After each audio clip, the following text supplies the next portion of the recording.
It has certainly been said that no fair bet, no skilled fight, and no true victory ever took place within these walls. This is ancient Rome's largest building and certainly its bloodiest. It is a landmark that represents Rome and its ancient history like no other. A landmark recognized around the world.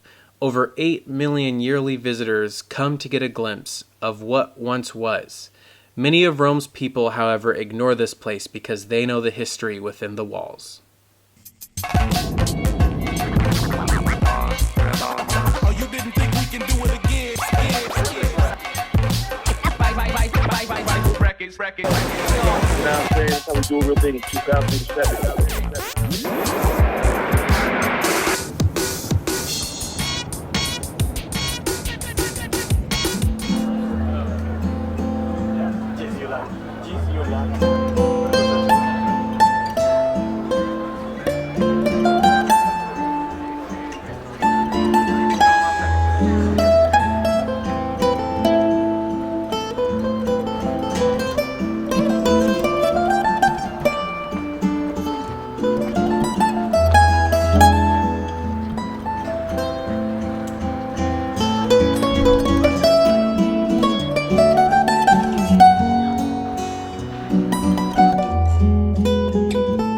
Standing over 150 feet tall, the Colosseum was ancient Rome's premier sport venue and today is a marvel of ancient Roman culture.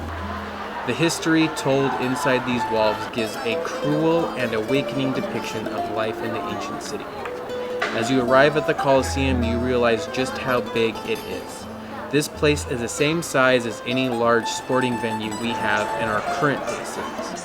4 stories tall with dozens of entrances and seats for 50 to 80,000.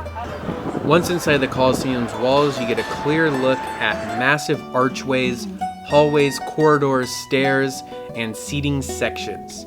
It is amazing. You kind of think about what this would have been like for the Roman people who were coming here. Back then, people weren't as big.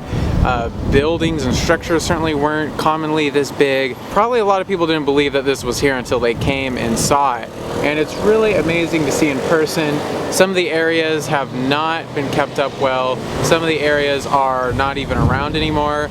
But a good majority of it still really well kept up. You can really tell what it could have originally looked like. And you can totally see why this is one of the most desired travel destinations in the world. The classic Roman ideal of the Colosseum, holding grand chariot races with flashy showmanship and gravitas battles, is unrealistic. The Colosseum was home to something a lot more sinister.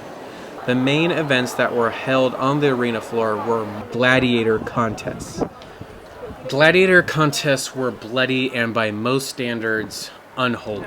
Gladiators were commonly slaves of royal families who were pitted against each other to fight for their lives. If a losing gladiator was not yet dead at the end of a battle, it was up to the royal family to decide if they were to be killed off or spared by the opponent.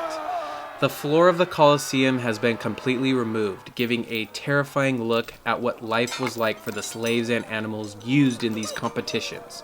Small and dark, these holding cells are where slaves would be kept. The tight hallways allowed guards to escort slaves and animals to and from the arena securely and without the possibility of escape. Other competitions, such as mock sea battles, were also very bloody. Soldiers and often slaves on wooden ships fought to the death to destroy each other's vessels. Animal hunts were not much better. Giant fake forests were built designed to give advantage to the hunters. Animals were mistreated and unable to defend themselves.